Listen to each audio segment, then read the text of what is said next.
So,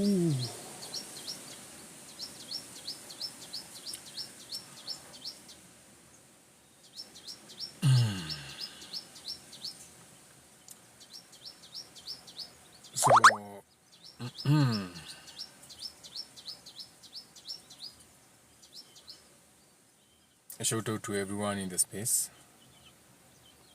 Gemini, the moon is in Capricorn, and so we are going to jump right into this.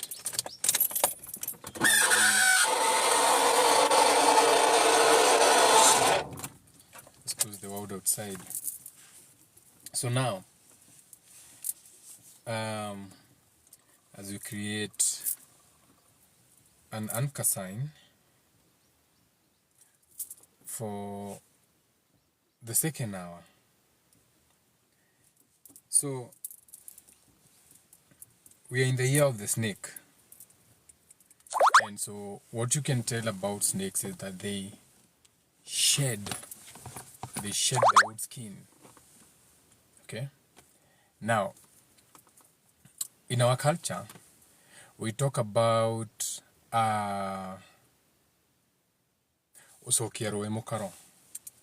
some people, not everyone. On the same context, we have this notion that we have to get back to something. Koguo, tuidejero with a new world, a new shift, whereby we are back where we started with new heavenly bodies, aka our minds have expanded. So it's still you, it's still your ancestor, it's still the other people who have been here before you. Yesterday, I wanted to go to Kimbo. There was something that was happening that I was supposed to go to, but I didn't make it because I was working the whole day. Now, it's important that you do the connections. Kana ukanyitirinagia maundu maria marekika waikaraga ukimenyaga. Now, we are in the year of the snake, and this is about shedding old skins, shedding old thought forms, shedding old feelings that no longer serve you. And this is why this is the hardest part. This is why even after, because remember, the people whom you claim control you are also in this world, because I've seen so many people who are stupid saying, oh, these guys are spraying chemtrails. These guys are spraying chemtrails into the sky. No. How can they spray chemtrails and you're in the same world with them? Think. They are not spraying chemtrails. They are trying to correct what they have fucked up. So the chemtrails are the solution. Whatever they were trying is not working. So they have to neutralize. So they spray the skies to try and repair the damage of what they have already done without you knowing. Without you knowing. Now, the hardest part for having a human experience, keyword, I didn't call you a human. I said you're having a human experience. The hardest task for you when you are having a human experience, I didn't call you human. I said the hardest task for you when you are having a human experience is letting go. And letting go. Because you see, when you come to this school of life, what you are calling the 3D, Tiamat, Gaia, the earth, whatever you want to call it, you get attached to how dense and slowed down things are down here. But you're forgetting one thing. When you observe nature, kama saizi ukienda inje, what is happening right now? Toka inje. What have you seen that is different from the other times? One, uta notice the winds have increased the speed. Now, before you start saying, oh my God, yeah, the wind has something to do with God, or the world is ending. No. The only reason the winds have increased their speed is because nature is constantly evolving. Nature is constantly transforming. You don't even have to see it with your own eyes. So the winds are blowing so that the fruits that are on the trees, these are the mangoes, okay? These are the mangoes in the trees. These are the fruits in the trees. These are the seasons. You see, we have fruits in seasons right now. So we need these fruits to fall, ndio zigerminate, because the fruits have to fall, ndio zigerminate. That is nature. When a tree fruits, the tree fruits only for one reason, not to give you fruits, no, so that you can distribute the seeds. Never forget that. You see, we're in a world that is so artificial, you are forgetting what nature does. When the fruits get ripe on the trees, they are not getting ripe so that you can eat them. They are getting ripe so that you can distribute the seed. Ni ununue maembe, uingie super metro, uende ukikula, ukifika Kitengela, utupe hiyo mbegu. Hiyo mbegu imee, ihedhuke, mbegu ihedhuke. So you are in such an artificial world, you are forgetting what nature really is and how nature really works. So when you see the fruits, it's because that tree needs to reproduce. That tree needs to be born. Birth. Go through birth. So you're supposed to eat the fruits so that you can shit the fruit, the seeds. Kama ni maembe, ni kubwa, kwa hivyo utameza, utafanya nini ukule utupe. Kama ni mbegu dogo, unakula vitu kama nathi, the berries, when you, or what are these other fruits? Passion fruits. When you swallow the seeds, because remember, nature intended you to go and shit in the field. God didn't tell you to create toilets, to create systems where you can flush and everything goes to Roiro. And I'm not telling you not to shit in your toilets. Right now, I'm teaching common sense first, before now you dive deep into what I'm here to talk about. So, in nature, you're supposed to, you eat the fruits with the seeds, ure passion na bego, ure na dina bego, odi omeye, aka osiara tikomea, aka osiare bego isio simere. Some trees are born, they are not planted. But now you, what do you do today? You plant trees. You came up with stupid carefree, Kenya forest, research. What are you researching in the forest? It's bullshit. There's nothing to research. It's nature. Trees will grow. The trees will be spread by animals and monkeys and birds and shit. It's just another way of the white man coming and creating something akuliange, Kenya Forestry Department, and all that bullshit. Now, to give you a job, they had to create jobs. And to create jobs, you use nature. How to wote wanafanyanga Kenya Forest Department wangekuwa wapi? They needed to be absorbed. Now, we are in the month of Pisces, the 12th month, before we go into Aries, the new year, March 21. So sasa ndio tuko mwezi wa 12. As above, so below. Not in the Julian calendar, but to use the Julian calendar. So, you see, humans will always try to cling to outdated identities. Naongea maneno ya Gikuyu saizi. So humans cling to outdated identities, beliefs, and attachments. Shout out to the Gekuyus in the house. And the hardest task for someone having a human experience is letting go. But when you look at nature right now, you can see the winds of change I told you the winds changed also. Ni venye wewe hujui kuangalia upepo. Hujakuwa ukifuatilia. But for anyone who has been following nature as it happens physically from 2018, I've been observing nature from 2018, like daily. Every time I'm out in nature, I'm observing what has changed. Has the flowers changed? We even have plants that have changed the colors of their plants. But huwezi jua juu huko unafuatilia. You get what I'm saying? So now, right now, when we are in Pisces, the winds are blowing. Ndio zile matunda zilikuwa zimemea, zianguke maembe, zifunikwe na upepo. So God is planting. But not God what you are thinking ati, oh, God is sitting somewhere, he's sending the winds to go and no, it's called balance. It's called nature. This is why the skin of a snake has to come out.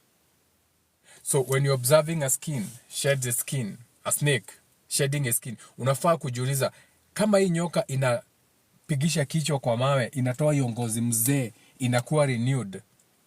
How do I now, you, the one having a human experience, how do I shed that old? This is where now we talk of itweka. This is now where we talk of letting go of outdated identities, letting go of outdated beliefs, letting go of outdated attachments. We are in 2025. You cannot tell me that in 2025, the highest thing you can show as a Gikuyu, the highest thing you can show as a Gikuyu is a calabash. A calabash. You cannot tell me in 2025, the highest thing you can show me as a Gikuyu is drinking from a horn, a cow's horn. So I expect the same energy, the same reason why we were drinking from the horn, the representation, the connection, but updated. Updated. I want the same horn, drinking from a horn of a cow, but what it means. Ruhia. Ruhia. Ruhia ne kugatia. You get what I'm going with this? I don't want to give too much information. But I want you to think. Ruhia. So if you want me to pay attention, let me take this phone here. Okay? So if you want me to take attention to understand that you are evolving, then the only time I'm going to listen to you when you open your mouth, your throat chakra, is when you know what Rohia means. Rohia means. Now, when you understand the symbology, the meaning, the reasoning behind drinking from a horn, to use it either to blow a trumpet through a horn, kohuhasoro, or a horn to pour libation or drink from, and not just drink water, but drink alcohol or moratina. And the symbolism. Only when you understand what that means, then you update that shit into the age of Aquarius, the age of I know, the age of AI. Because you see, this is the biggest problem that you have. You do not want to evolve. You want to cling to old and outdated, keyword, outdated identities. Yet your same culture imekwambia wadhiwa kurani wogagerero wogero. So you want to cling to old, outdated beliefs, not knowing beliefs. There are so many things, even now, there are so many people who have beliefs. There are many people right now, they believe they will go to heaven. That's a belief. You believe someone died for your sin. That's so, and those beliefs are not real. So you already know those are not what they mean. So those are beliefs, okay? There are people who believe we landed on the moon. You know that we cannot land on the moon. The moon is not physical. There are people who believe that we can go to Mars. You know you can't go to Mars because Mars is not physical. There's nothing physical out there that is being held by something, that there's something more dense out there, and for some reason it's not coming down here, it's not falling down here. Yet when you pick a stone and throw it up, it comes down, and you claim there's gravity. Pay attention. So there's many beliefs today that you know are false. In the same context, there's many beliefs in the past and in our culture that are outdated. There's many attachments that are outdated today. In today's world, beating a wife, that is outdated, and that attachment has been left behind, right? So in the same context, in our culture, in the past, there were many attachments. There are many things we attach ourselves to, and we have to let them go. For example, now that you have Trump in office, shout out to Trump. Not because I would vote for him or anything. This is for teaching purposes only. The flag, the people of the LGBT are about to start going to jail. Na nikawaambia 3 years ago, nikawaambia they are being used for something, and kuna siku itafika anyone who claims ni LGBT ataenda jela. Mkaona kama ni mchezo. I think that was like 3 years ago. Right now, wanafutwa kazi. And remember, ulikuwa umeregister, ulikuwa, oh my God, I'm he, she, identify. So right now, wanafutwa kazi. Right now, even hapa, when walikuwa wanafandiwa, oh, you know I'm gay, equal rights, even now here, they have gone underground, wameacha kufandiwa. So those attachments that they were in, identifying, I identify as a woman, I identify as a man, those attachments are now outdated. Hiyo kifua walikuwa wanajipiga saizi, waambia watu wa LGBT, waambia waende town saizi wajipige kifua saizi. So that attachment is outdated. In the same context, in our culture, in your culture, there were attachments even back then. So look at the attachments now. What are those attachments in your culture that you had? There were so and other nonsenses, where una deni ya shosho yako, that were outdated, but you do not want to evolve from them now. But when you go into the nature, you can see a snake shedding its skin, and it is painful to shed your skin. It's painful to scrap your beloved skin. You know, your 500 shillings after your Du Bois skin, you scrap your head on a stone and shed that skin. It's painful. Because for the moment, that snake is even blind from that. Ni notifications za nini zinaingia kwa simu? Who is texting me now when I'm live? Who wants to be blocked?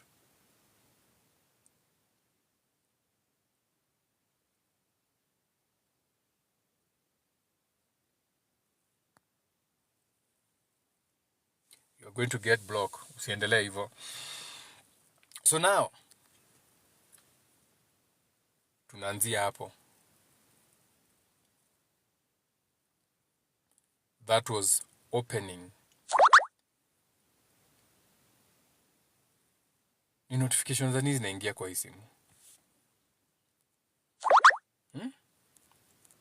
Can you give me a second? I have to find out what notification is coming through my phone right now. Give me a second. Just a second. Just a second. Dear Safaricom.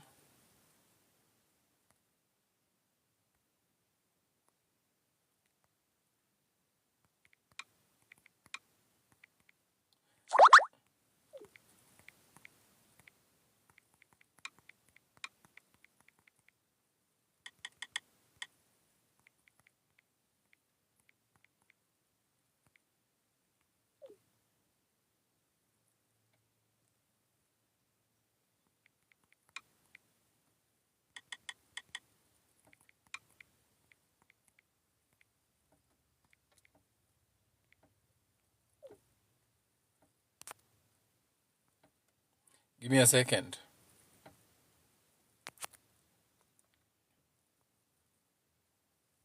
I want to know where these notifications are coming from. So those notifications are coming from our group, the WhatsApp group. No, that's one. Someone has posted on the WhatsApp group. There's another notification. And why are they getting through when I'm live on TikTok?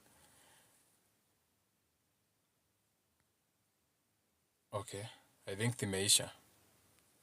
I think no more notifications coming through. I think the notifications are gone. We are cool now. Are we? Or I'm speaking out of my ass. Are we cool? Are the notifications over? Why? So this is what is happening. I'm live, but I'm getting notifications on TikTok that someone loved my video on TikTok. But how can they come through when I'm live? Anyway, that's unimportant. Now, when you came into this world, you came into this world to receive messages from source. That is why unasemanga Gai araje ile, Gai araigwire, Gai Gai akiuga na vitu kama hizo. Okay? However, for you to be in that space, you need what you call true alignments to be happening for you. And that requires a lot of transformation from your part. And that transformation, one is visible, the other is not visible. The other one is hidden. You don't have to see it. So there are so many things that happen in the back that you don't have to see or understand, but know that they happen. Okay? Now, you now, being humans, or having a human experience, the reason you don't want to let go of these outdated beliefs, the reason you don't want to let go of all these outdated identities, attachments, is one.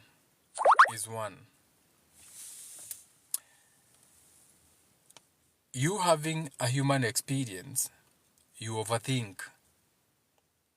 Most of the time you are overthinking. Most of the time you are over-explaining. Most of the time you are holding on to that thing that no longer serves you. And the reason you do that is because of what you call conditioning. So this can be a social conditioning, something that you are following. This can be a cultural conditioning. This can be a cult conditioning. This can be a TV show conditioning. This can be a location conditioning. Okay, so all these are conditionings. All these are the things that divert you or give you a detour when you need to let go of beliefs. However, instead of resisting, so ask yourself, so turauga tucokie rũĩ mũkaro, kaũndũ kau kauma kũga gũcokia. So that means there's a change that is coming, and now you feel we have to take it back. But there's a reason why. I want to lean back like a boss and put my leg out of the window.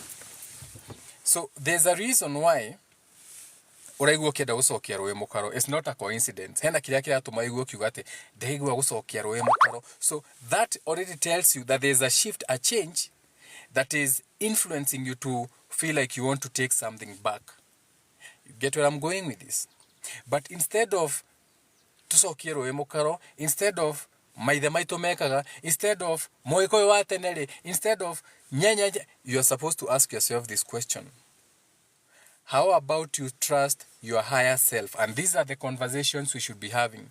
How about you trust your higher self, which is your highest version of you, like God?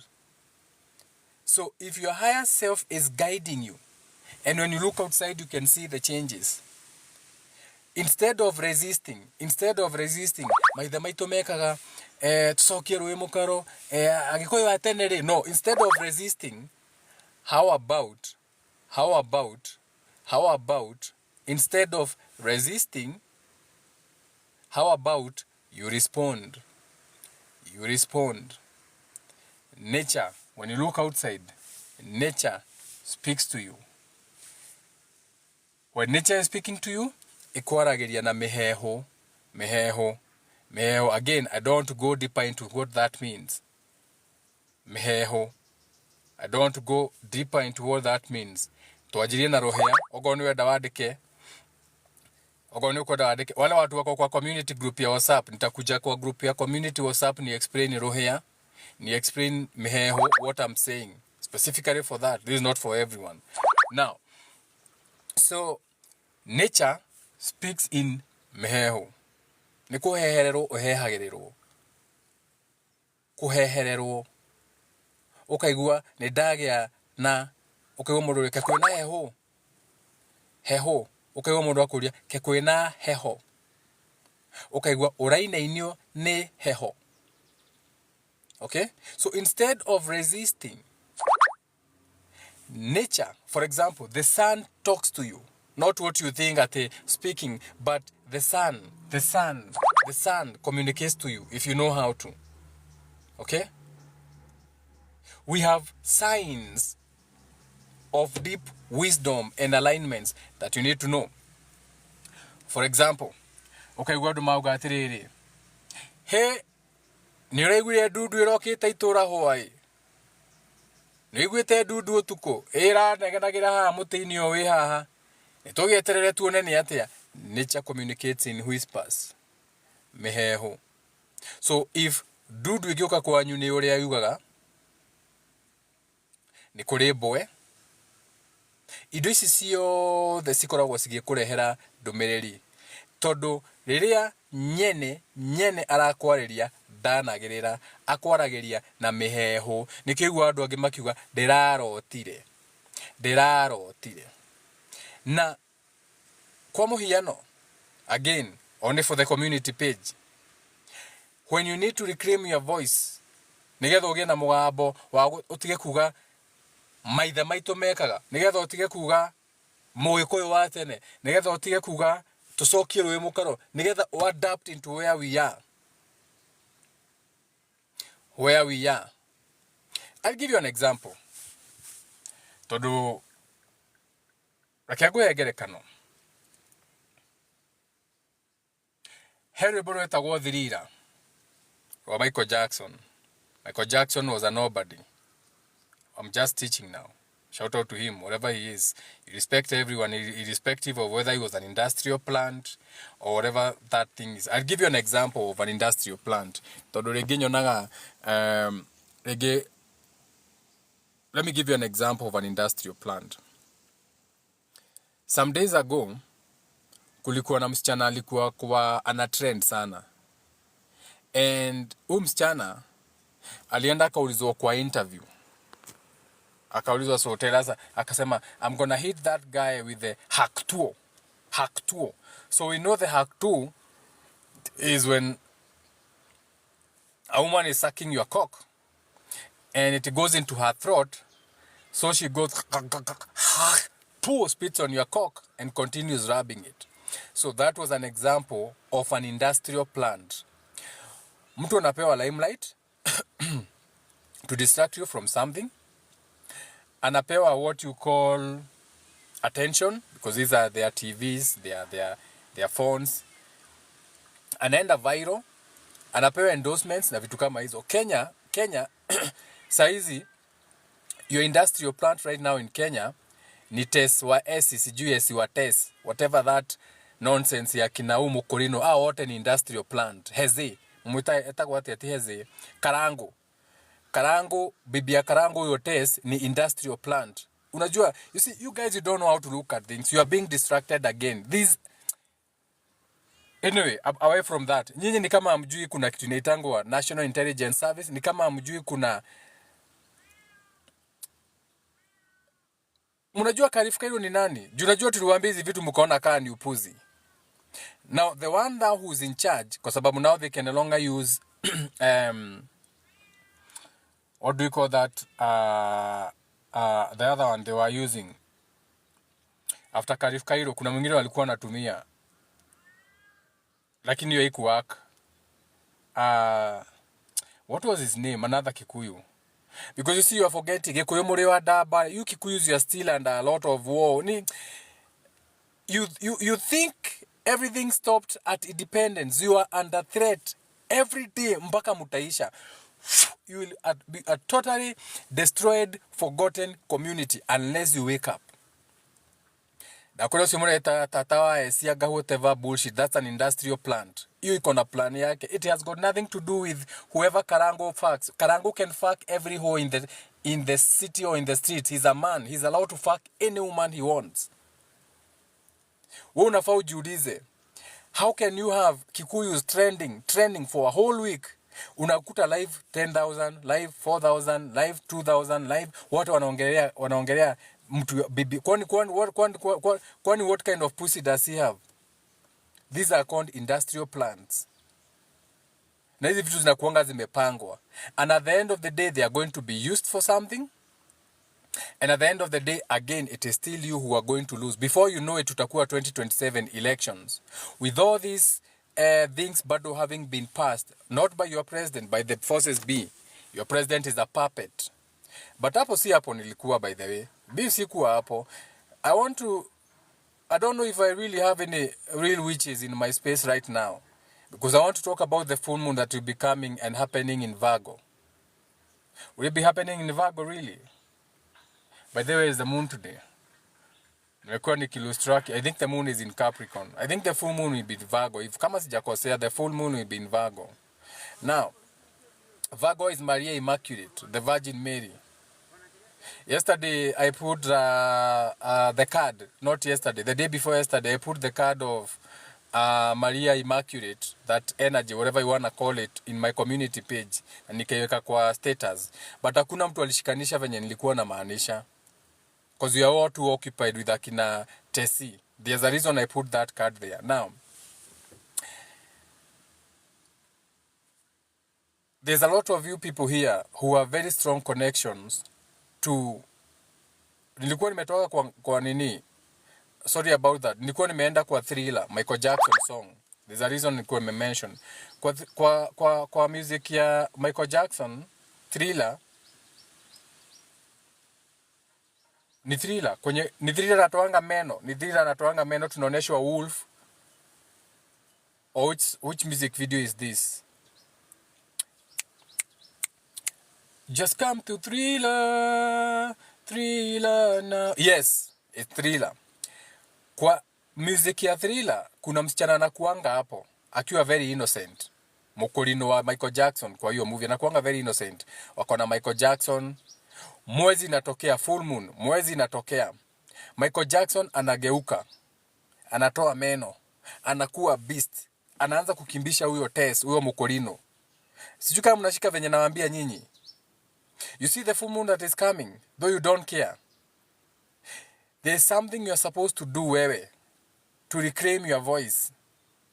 And you are being distracted again. You see, balance is very simple. It's the just breathing. Right now I'm speaking and I'm breathing. But there's balance that is happening. Remember, I'm inhaling. Then there's a pause. Then I'm exhaling. That pause is what I'm calling balance. Shout out to Monjiro, ameniletea breakfast hapa. Tawasalimia. Sawa. She just got up. Sinajua Monjiro is a Scorpio. She's allowed to sleep until midday. Because you know her time is between 8 p.m. and 10 p.m. at night. So Monjiro can sleep all day if she wants. She's the queen. Okay? Najua kuna watu wako hapa ati bibi analala mpaka saa 4. Mtu analala mpaka saa 7, hiyo ni yako. This is my kingdom. She can make big breakfast whatever time she wants. Or any of my women for that matter. Now, when I'm inhaling, there's a pause that happens before I exhale. I'm talking of that balance. You see, you guys having a human experience are complicating things by trying to control what is beyond you. And some of these things are just how people respond to you. You see, true power rests in surrendering to the flow rather than forcing reactions.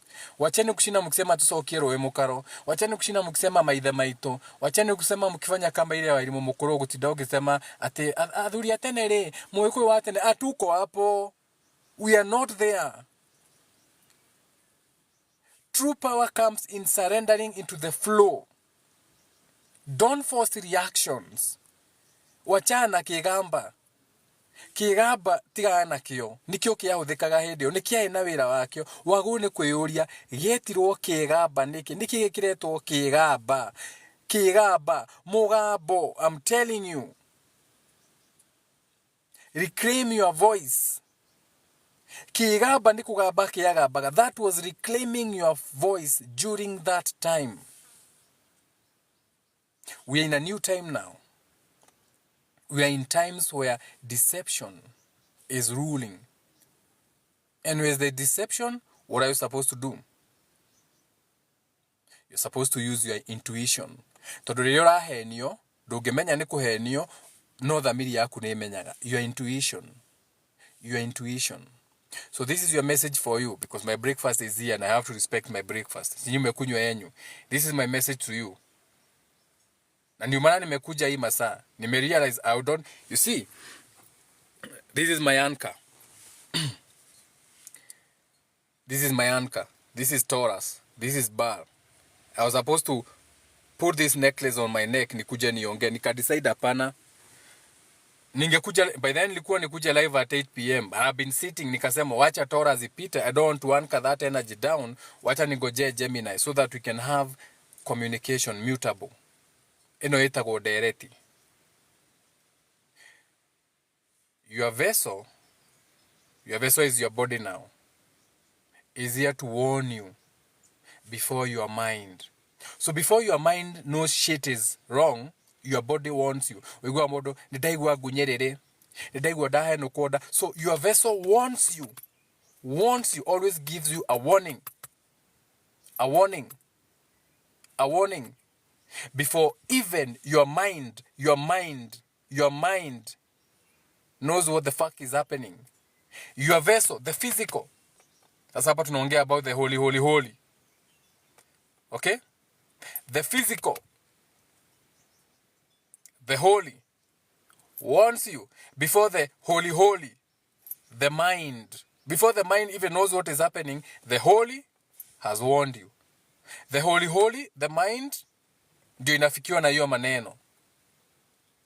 So your soul, your spirit, and your intuition, dhamiri yaku, already siena aja.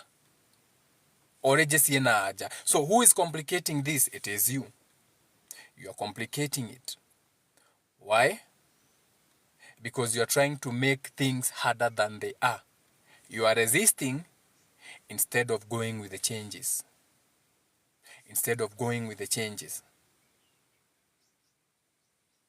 So, I have a question for you. You see me, I like going deep.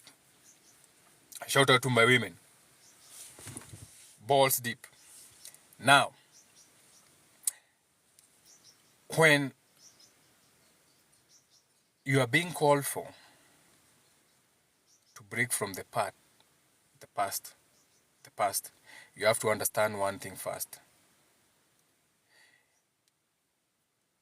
Wait, kuna vitu sifai kusema hapo, acha niangalie kwanza nani wako kwa chat yangu. Shout out to everyone in the comments. Hi Amanda. Let me see. Unajua kuna watu wanakujanga hapa, flow is Karen. Shout out to Big Spirit Warenga. Wacha nione. Moon is in Capricorn. Yeah, shout out to Kariha. Kuna natafuta kwa chat. Kuna watu wanakujanga hapa kwa chat, wananyamaza, wanachukua maneno, wanaenda kupeleka academy. I'm talking of Gikoyo Academy. I want to see if he's here. He's such a conniving cat. Yes, Warenga. The cat is looking for his children. Nilichukua watoto wake wako kwa nyumba. Let me see. I'm looking for... Let me see who is in the chat before I speak about this. We missed you too, Amanda. Welcome back.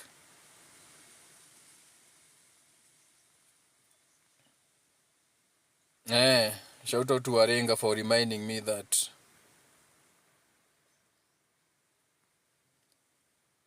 exactly Warenga. Ndona matire goko andu akamidha. Ndona matire goko. So now I can speak about this, okay? Now, are you ready for this? Your mind, wait.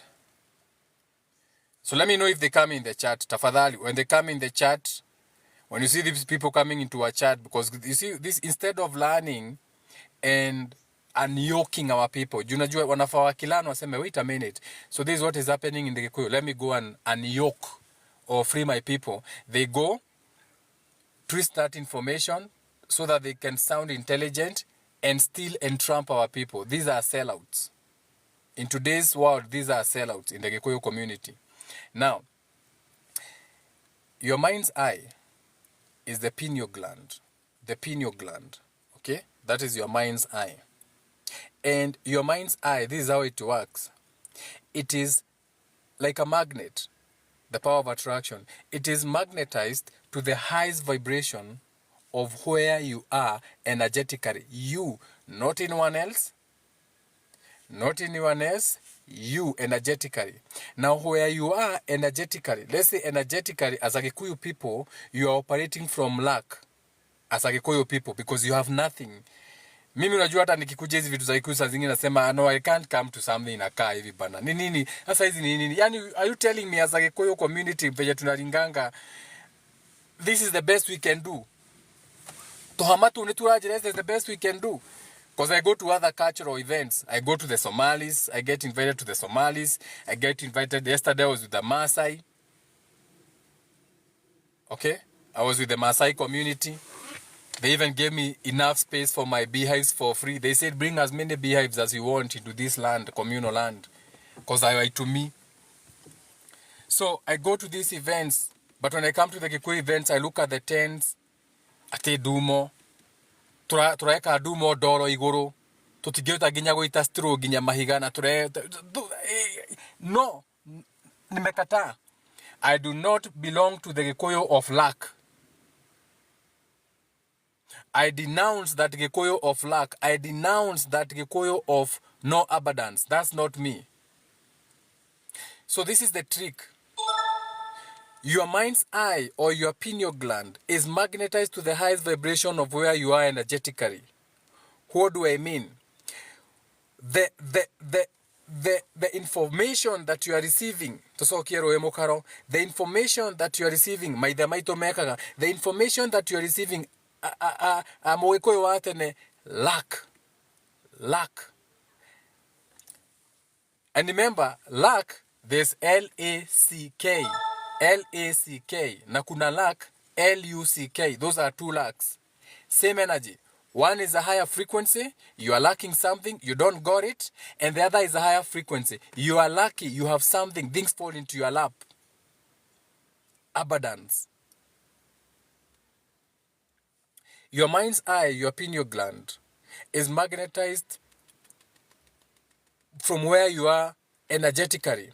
Now, these people, these Kemechians, the other day nilikuwa usiku kwa group fulani WhatsApp, not WhatsApp, TikTok. Ilikuwa na all those people, ilikuwa na kina Kariukiwa Bege. We were very, in that space, there were two high vibrating energetic beings. Me and Munga. The rest were frauds. Just listening. Just gathering information. Not commenting. The Kemetians. Shout out to the new names. Watu wa Kemet walikuwa ndani. In fact, they spoke about Kemet. So now, these people, this is like a program that was put into the, think about it like a glitch. Riria mwabeirwo nyabo ri ni dini na maundu maya mangi mwabeirwo nyabo ri, ici ni nyabo mwatigeirwo based on even the names, the frequencies they have. So I want you to think about it like this so that you see where you are before you shed your skin. You're in the ear of the snake. Are you operating from lack, L-A-C-K, not having?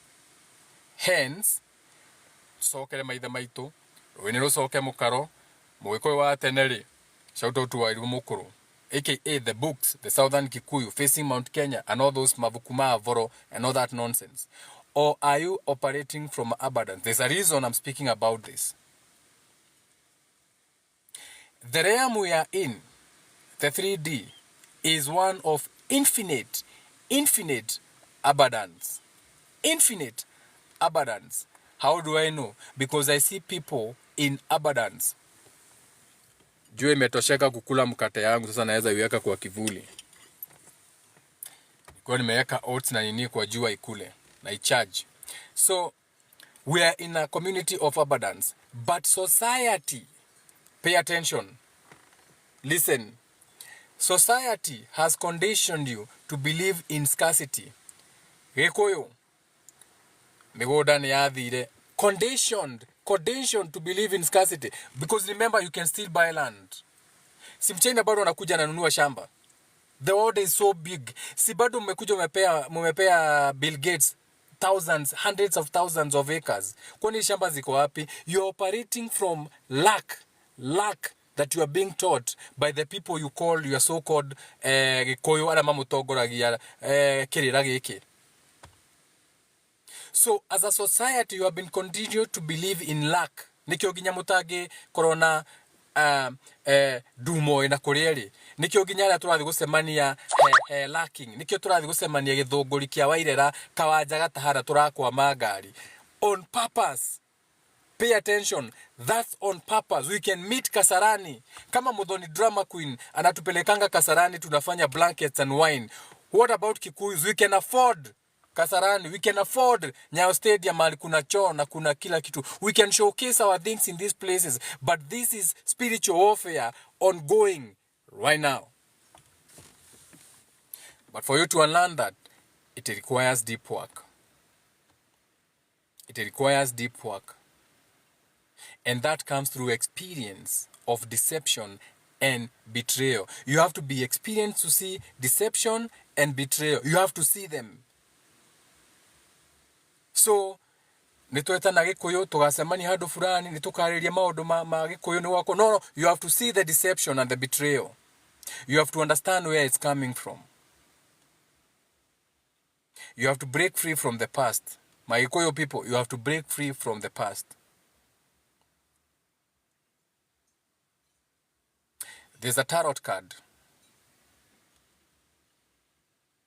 Siku hizi tunapulingi kadi hata kama tumelala. The devil and the 8 of Pentacles. What does that reveal to you? That reveals to you how conditioning keeps you stuck in cycles. You are conditioned to think a type of way. Conditioned. That keeps you stuck in cycles. Family. Traditions. There are cycles that you need to break through. There are some family traditions that you have to break free from. Those cycles, those family traditions, those expectations, those past experiences can become burdens to you. There was also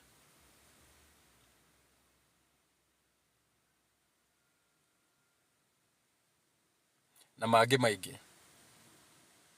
This becomes burdens to you. But remember, you are here to elevate, not to repeat. You are watching here. I'm saying this again. You are here to elevate, not to repeat. Your soul has chosen this time. Your soul has chosen this experience. You choose to come here at this time to evolve. To evolve. You are not here to complain about Mau Mau. You are not here to complain about Maitha Maito. You are not here to complain about Moekoe Watene. You are not here to blame. You are not, that fear must go. You came here to change things. Stop resisting. Stop resisting. You are here to evolve.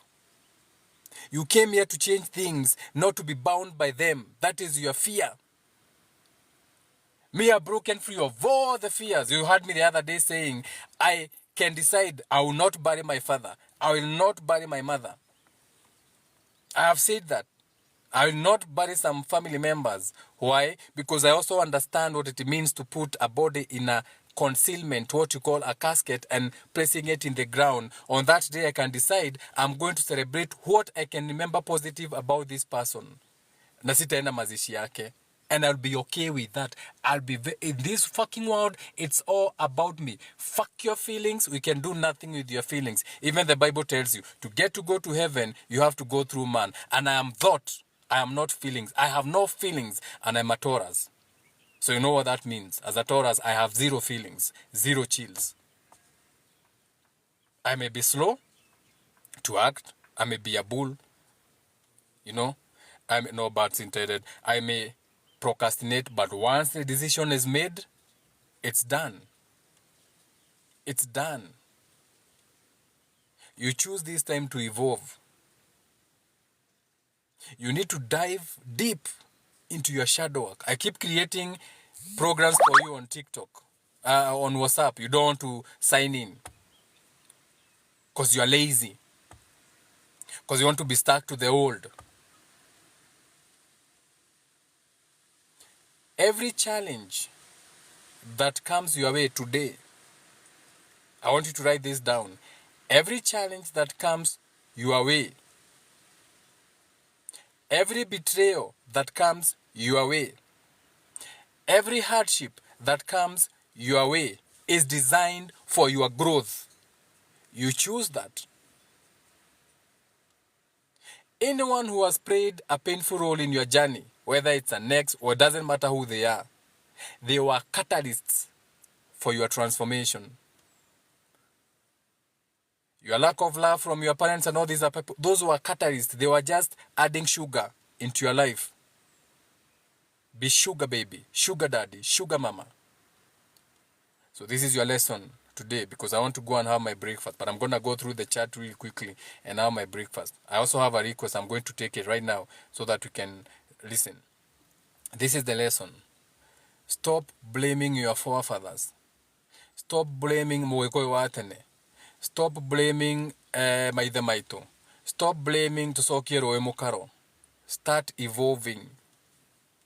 Because your reality is a reflection of what your soul came here to heal. And the deeper the wounds, the greater the potential for awakening. I say that again. The deeper the wounds, hizo vidonda mko nazo wa Kikuyu, the deeper for you now. Let me see who's this requesting. The greater your awakening is going to be, or the greater that potential for awakening will be. Your past does not define you collectively as a Gikuyu. I'm speaking to the Gikuyu community now. I'm speaking to the Aterere. Aterere. Not the real Kikuyu, the Aterere Gikuyu. I'm speaking to you, Aterere. Aterere. The past does not define you. Maithe manyu, musokiro emokaro, mwekaga, that does not define you. What defines you is what you do from now onwards. You see what you do from now onwards, that is what defines you.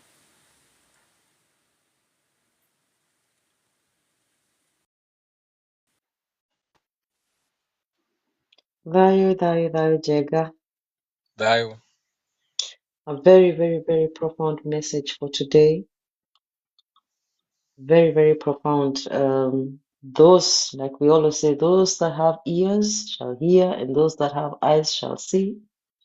If the message is for you, you get it. If it's not for you, you don't get it. On that, let me touch on that particular space when we are speaking about Uzokiarwe Mukaro. Yeah. Nyutkoro Ushokia, Joki, Yeah. Roe, ni Roe, Mukaro, Mo, Karo, Oikaro, Ogo tukiugaga ũndũire, mũndũ ũkoragwo mũndũ wĩna ũndũire tondũ o ũguo ũtũire. No rĩu ũngĩrora ũhoro wa ũndũire, the society it changes. Wakĩigua kwĩna ituĩka, ituĩka andũ rũmwe nĩ magaikara thĩ kana athuri nĩ magaikara thĩ, maikara thĩ marore the changes that have happened the past years, and try to align them with what is happening now and make other future recommendations, as I would put them, recommendations. Yeah. But these recommendations are just what I call politricks. And when I'm talking about politricks, I'm talking about a suppressive system. Yeah. Tondũ ta rĩu tũngĩrora rĩ, tũrakiuga okay, kũrĩ na ituĩka, nĩkĩ kĩratuĩkwo? What are we breaking?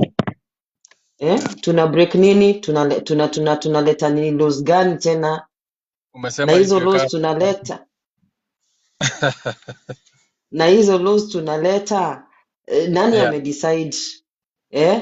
Is everybody involved in that? Are the women involved? Exactly.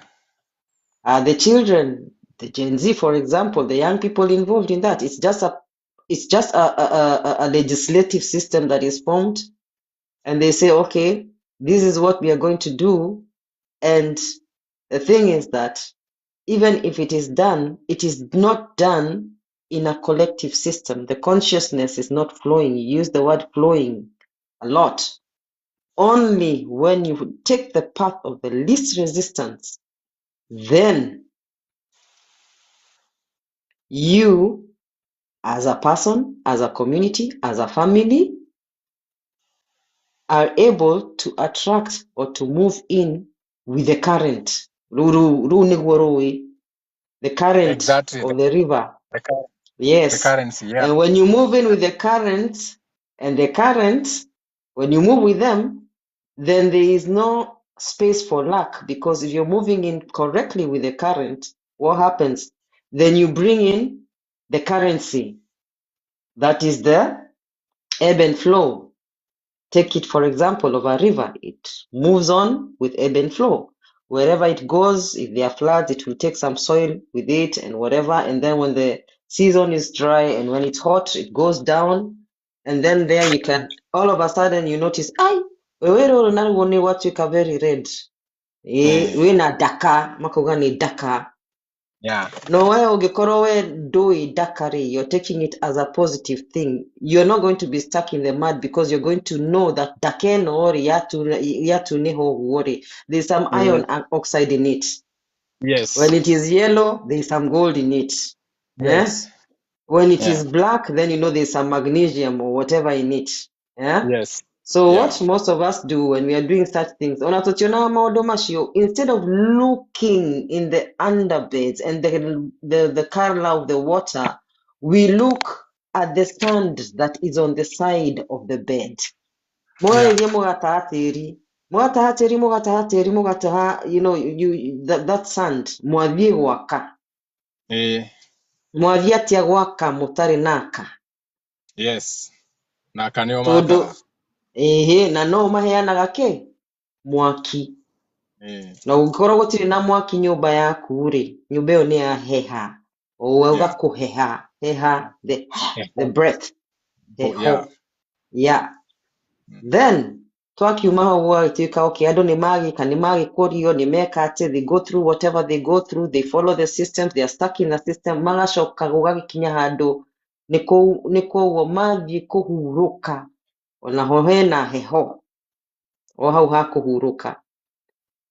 Na ithuĩ harĩa mathiĩ kũhurũka rĩ, tondũ noguo tũĩ rĩ, magĩthiĩ kũhurũka rĩ, tũgathiĩ tũkoya ndaka, tũgaikia, tweĩka atĩa, twenyitania na kĩ?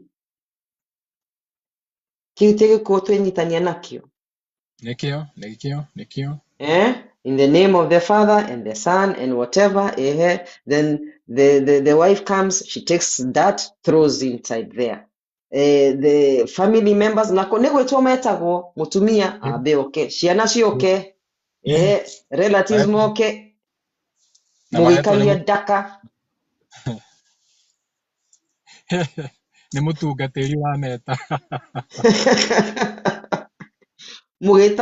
Mũkĩnyitanagia na kĩ? Na ndaka mwĩnyitania na kĩ? Mũcoke muge atĩrĩrĩ, twauma kũu nũĩ mũndũ wakiuga, ũgĩkũyũ tũkiuga atĩrĩrĩ, wagĩthiĩ anga gũthikana kũrĩa gũtagĩrĩirwo anga gĩthiĩ kĩ, onakorwo wĩ wa mbarĩ anga kĩ. kwina magigi igigi Mm. magigi maumako. Yeah. Let the dead bury The dead. Now expound on that part of people going to the graves and doing that ritual, because I know you can do it better than I can. That was Yeah. my part, and it's very important because it is not just a symbolism. It is Yeah. in the spiritual realm something that binds you together with that ancestral part. You bury a part of yourself. Exactly. When our loved ones leave us, we are not supposed to bury ourselves with them. Their genes are in us, their DNA is in us. So, what are we supposed to do? We are supposed to relive those memories. We are supposed to dig out those good. Nobody would dare to say that person was a bad person. Yeah? Exactly. Because Yeah. they have actually gone on our purpose, but we don't know is that they have gone to hell. Hell not being the hell that we have been indoctrinated to believe, but Yeah. hell as in hell, or hell as in the light. Because hell, if you look at the etymology of hell, it Yeah. is the light. That's why some of you wake up and say hello, Yeah. hi. You don't know what you're saying when you're saying hello and hi. Where did that come from? Yeah. So I'll leave you to expound that. Thank you very much. It's been a wonderful season as usual with you. And Geithania, especially my avatar. Geithia my avatar Nyambu. I will. Oshiogi nimenya. By the way, what happened to Coco? Coco just left. That's all we can say. Oh, Performance no that was mutekirie teri. Asa. No, we can't do that. Can't do that. Okay, Geithania, bye bye. Coco didn't leave as in die. Coco disappeared. Coco disappeared into thin air. Coco, ile mnasemanga lost. Coco just left. Move to another dimension. Exactly. Because even when you go to Coco's house, ile shimo, no one can believe kwenye alitokea. And he wanted to go all the time. Alikuwa anashinda anatoroka na muendea na vita. Anatoroka. To the day nikasema, dike kiratu moti dio kirigireria gwino kumagera. Nikasema wache nitengeneze nyumba nifungie.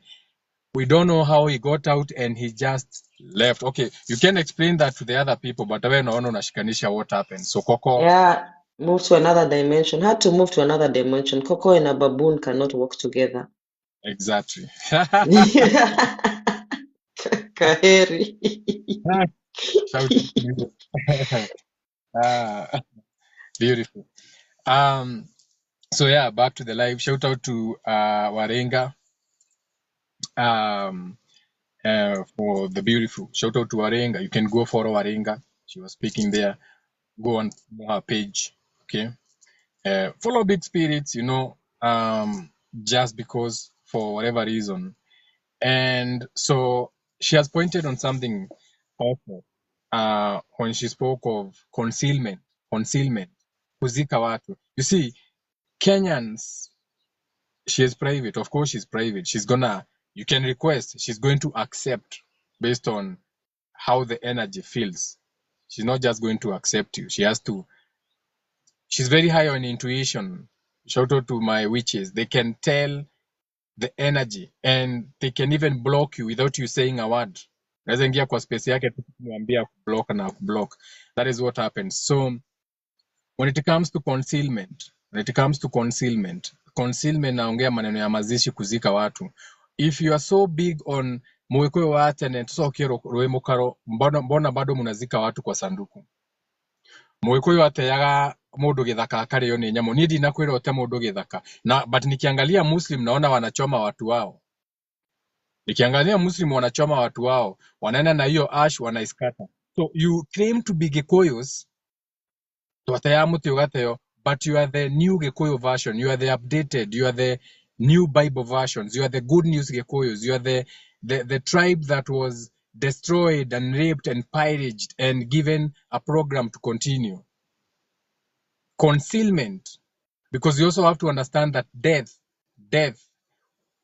is an illusion. No, si mukomagia ati ni arakomire. That is an illusion. That is not even real. What happened to living to 120 years? Na wathi kundu ukaigua maitu wao arakomire na miaka igana ria 20. No hatie mundu reciria 120 times 3 ni 360.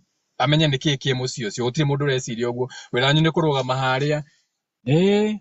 Na riu maitu arakomire na miaka mingi muno ni arendetwo muno ni mwathani. Kwanza muruga arendetwo ni mwathani. Na maitu na ni mwira rekiraga nguo arari wa macuka, arari nyandivi, arahurukire ati ni arahurukire na miaka igana ria 20 kindu. No one is thinking, wait a minute. If she went all the way to 120 and 123 times is 360, who is this we are claiming we are laying to rest? Hello? But just because you can say hello, dayo, hello, dayo, hata mushikanishi. Hello, dayo, hallowed be thy name, dayo, hold my hello. Let me hold my hello, my girlfriend, as she gives me head. Hello, dayo. You have a halo around you. Hallowed be thy name. Dayo. No, you are not. Wacha tusiende sana. Wacha, let's not go too deep into that, okay? Leo ni Sunday. Moon is in Capricorn. Let's think about money. Let's think about Capricorn energy, which is the 10th house, which is ironic because the 10th house is Capricorn, which Capricorn being the knee is the greatest of all time, which the knee is your 10, crown chakra, 10. One, a beginning. So the moon in the 10th house, kedamo yoru. Tutia udhimuno. You know what I'm saying? Let's stick on the basic surface because I can open another live right now and go really deep on my people. But I give you grace. I like giving my people grace. I like giving my Gikuyu people grace because that's who I am. That's who I am. The I am is grace. God is grace. You people don't have grace. The people who run this world have a lot of grace. The people who run the world, they have a lot of grace. They have the power to flatten the world. Shout out to Gaza King, Mavado, Vibes Cartel, Gaza, Vibes Cartel, Mavado, Gali Side, Mavado, Vibes Cartel. Mnajua naongelelea nini? Siongei maneno ya Mavado, na siongei maneno ya Vibes Cartel. Vibes Cartel, Gaza, Mavado. Si unajua tunaongea maneno ya PlayStation games. Imagine, mumeona na macho yenyu. Kuna watu wameachwa, hakuna hata choo imesimama. They made sure Gaza versus Mavado, Vibes Cartel, they flatten everything to the point saizi wanasema watajenga vitu mpya huko. Mukiona with your own eyes, mumewitness. So do you know how much grace the people who run the world have if wanaweza fanya hivyo mukiona na hakuna kitu mtafanya? Do you know how much grace they have?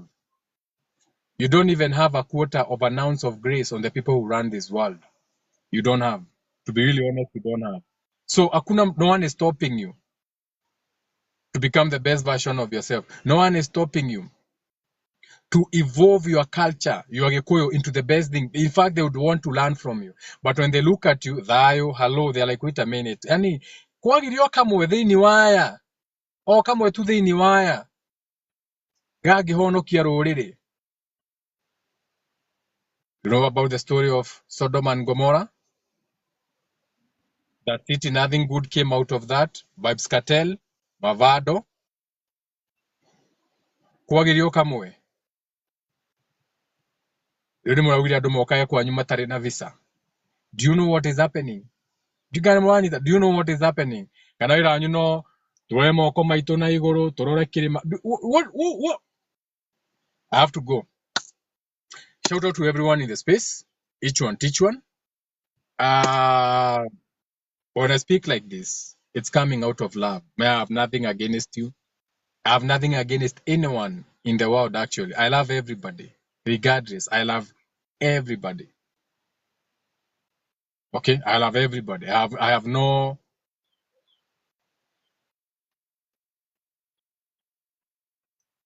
heart chakra. I have love for everything right now.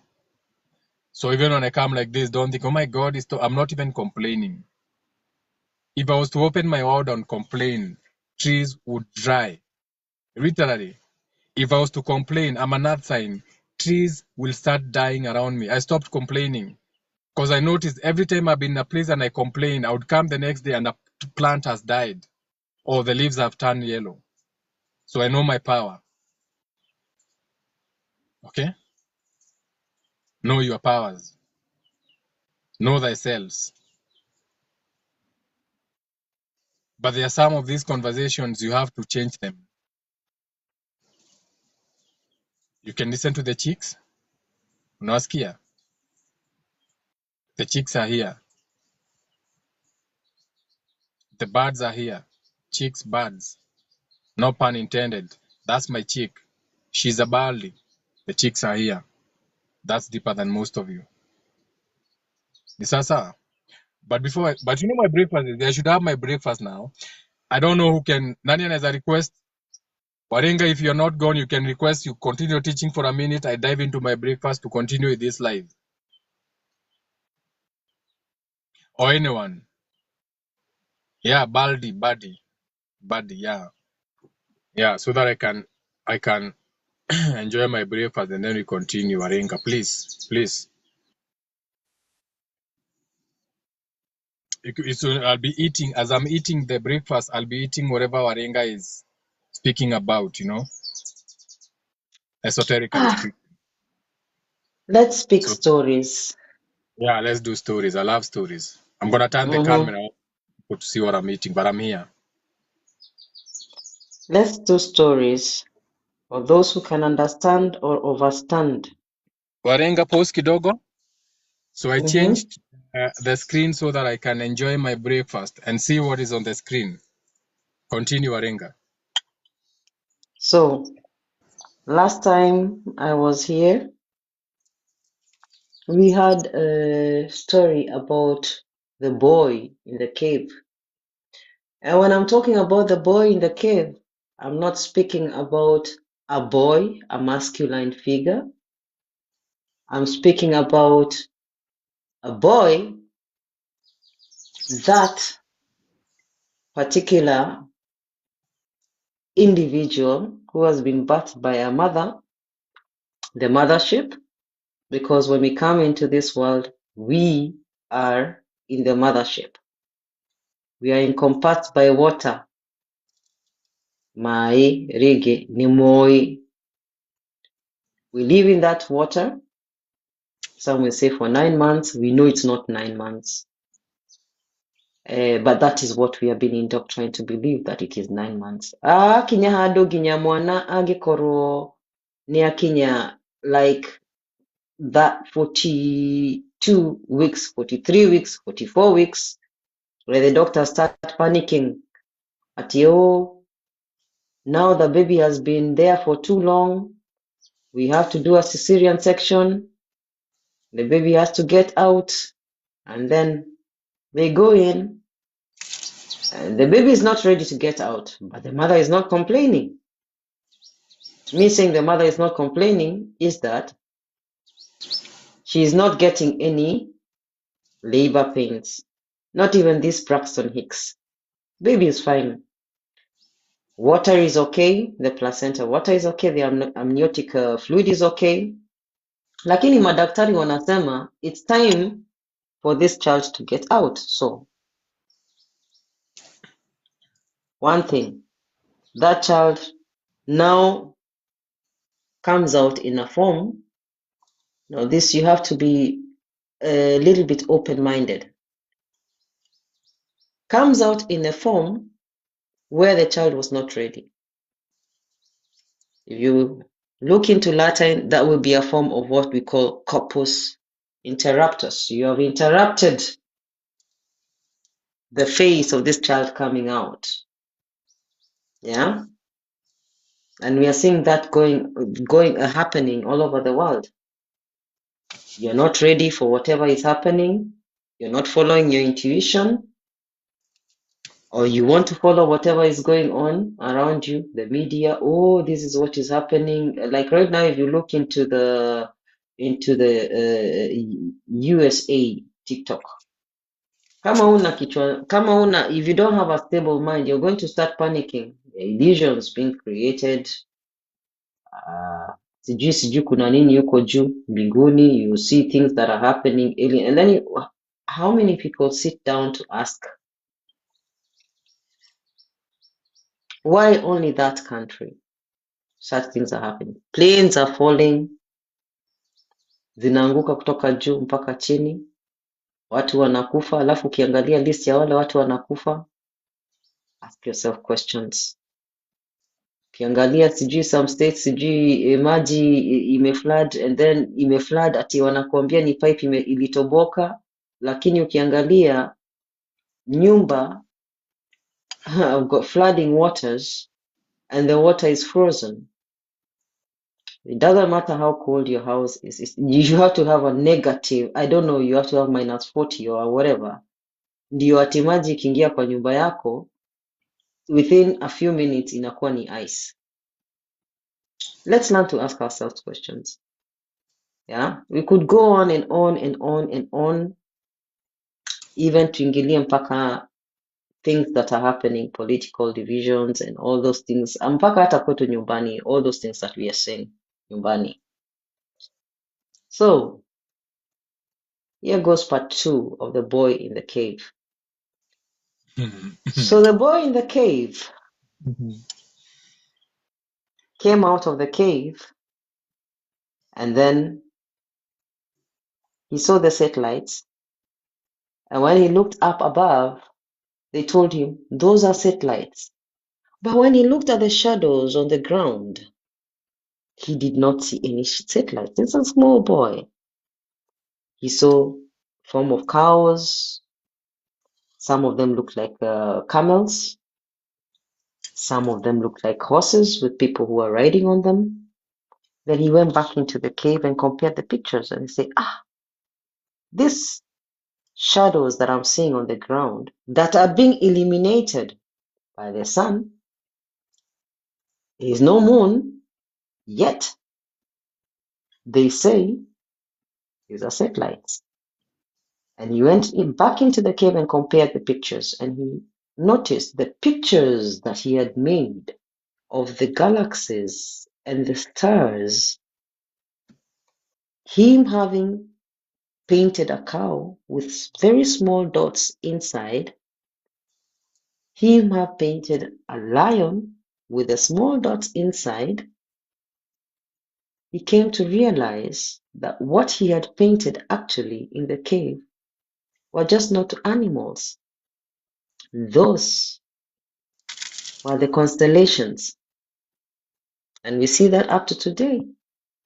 They'll say, oh, the primordial human being from Africa, or the Aborigines, we still have cave paintings.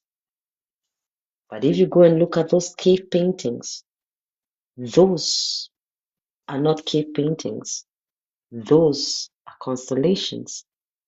There is the horse, there are cows, there are antelopes, and then there is the hand.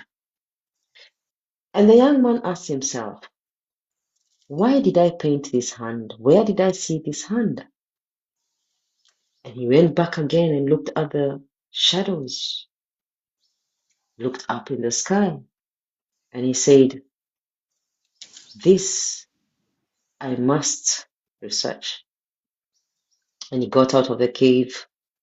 No other human being on life, because the human beings, and when I'm saying human beings, I'm talking about being, not a human, but a human being, that who is to the likeness of a human. They were nowhere to be seen. So he said, I must follow the trail of the humans. And he followed the trail of the humans until he came to a certain mountain. Little boy looked at the mountain, but what he did not know, it was not a mountain, it was a pyramid. 3 pyramids. And he looked up into the sky and said, where I come from, there is a mountain like this, but now these mountains have been divided into three. And using his intuition, he went to one mountain, which were actually pyramids, and he touched the pyramid in awe, not knowing that he had touched the 33 degree of the pyramid, the 325, moving on to 50. But there was one odd step, and he said, this stone is looking outwards, and he touched it. That was the 360. And when he touched it, he went into a coma, but not the kind of coma that we know. He could see, yet not see. He could hear, yet not hear. But in the dimension that he moved in, some of you will call it the Enoch transition. He moved into a 33-degree space, which moved on to a higher position, and another higher position, and another higher position, until he came into the den of the lion. I will say lion. Those who know and those who can perceive know who the lion is. The lion is not the lion, but there is an L before the lion. L, lion. And when he came into this space, he looked around him and he saw three different abodes. In one abode, there was that said to him, you're an Israel. You're an Israelite. And he said, Israelite? Yeah, Isis, Ra, and El.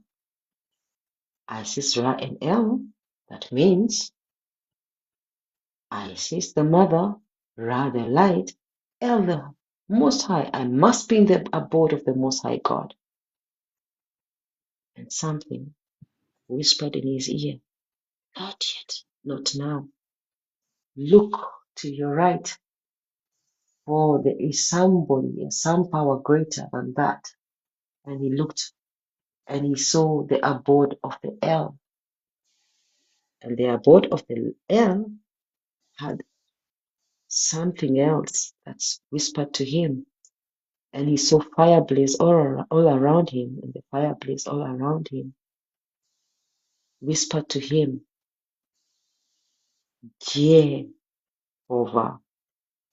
And he said, Jehovah? I said, okay, not Jehovah.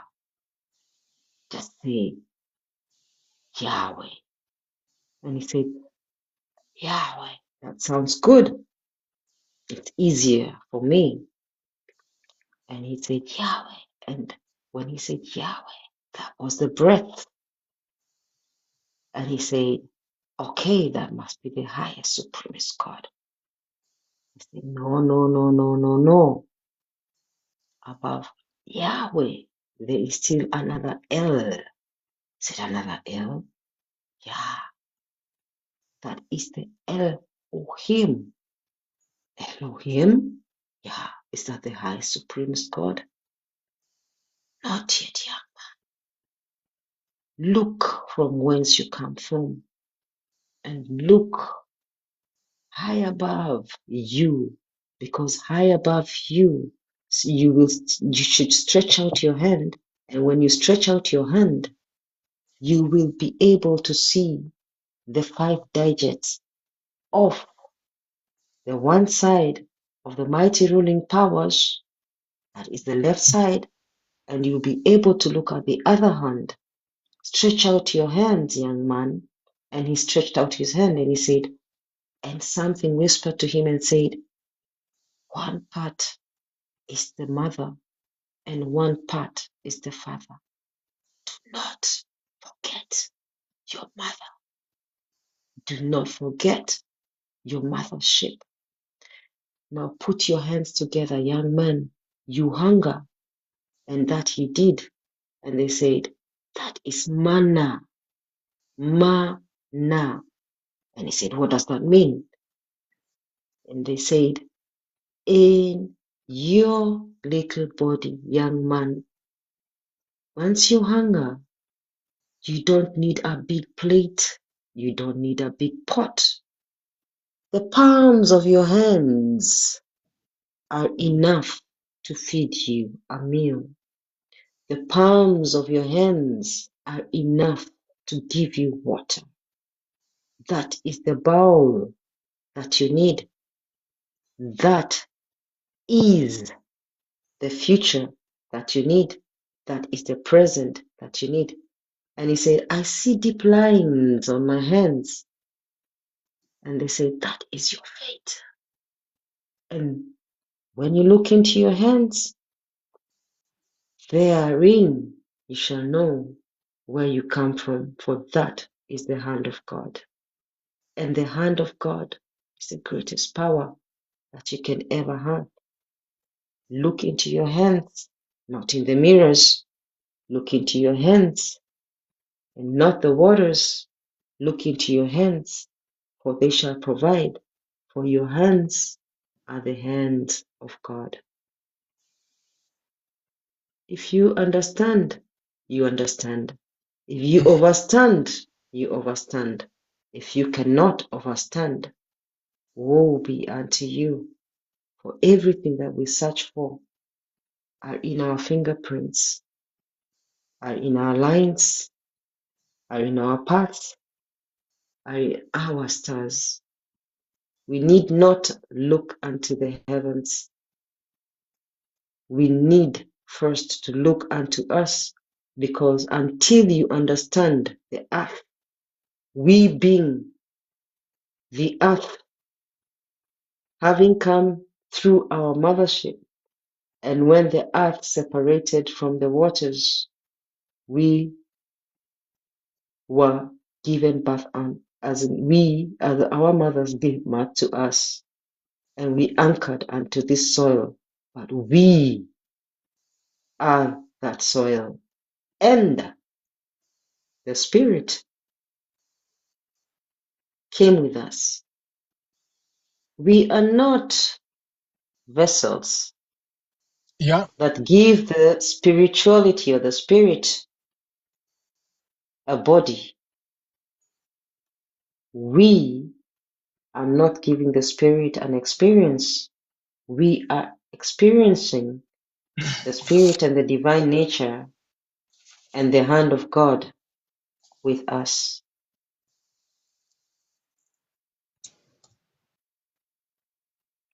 That is all for today. Prisoners of Kemet.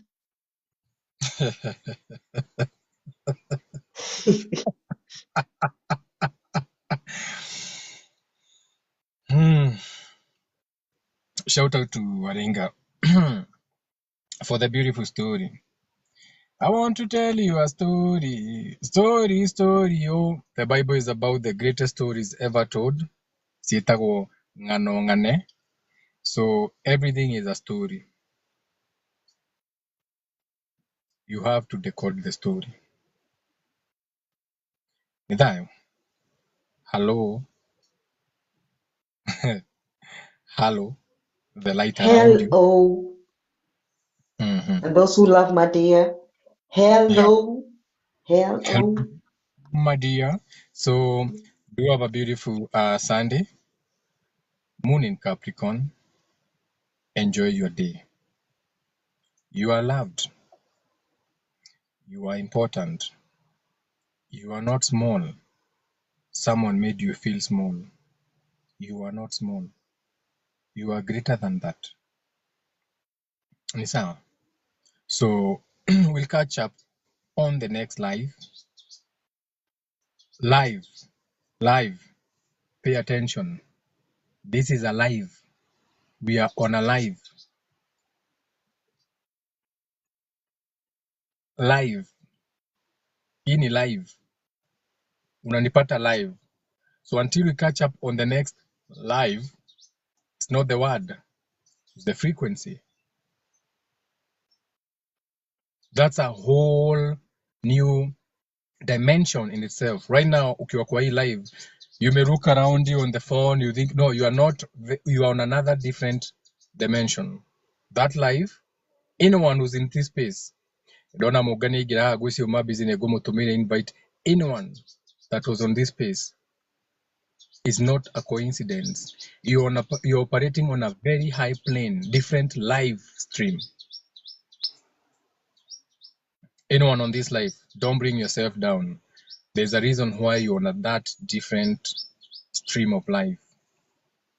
Live. Umekuja kwa hii live, that's a different plane of existence, however it can be.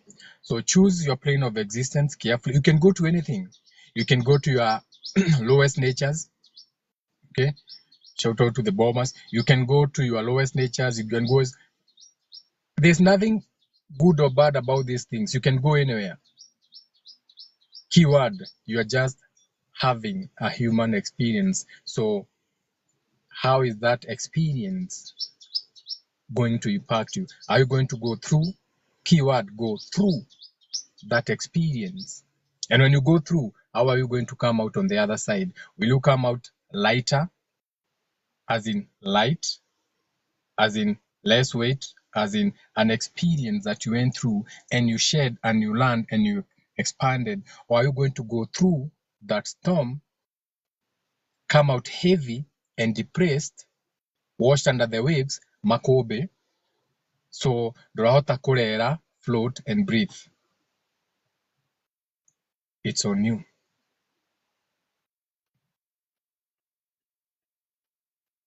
You are the creator. You are not the creation. Ngai nĩ mũndũ na we wĩ njiarwa, descendant of that light. Okay, so deal with your 144,000 demons. Deal with that. So we'll catch up later. There's shit to be done. There's phone calls to be made. Serious phone calls to be made in the next 13 minutes. Ciao, ciao.